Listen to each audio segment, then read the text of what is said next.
3, 2, 1, ignition.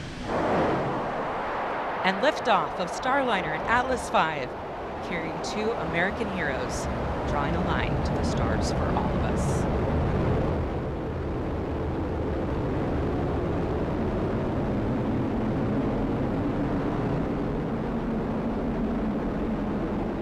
Guidance, navigation, and control officer here in the room, seeing good data on that.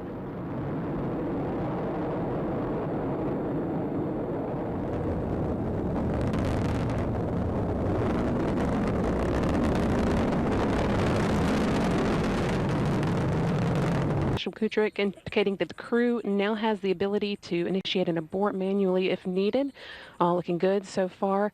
Now 2 minutes into Starliner's flight and coming up on the solid rocket booster jettison at the 2 minute and 40 second mark.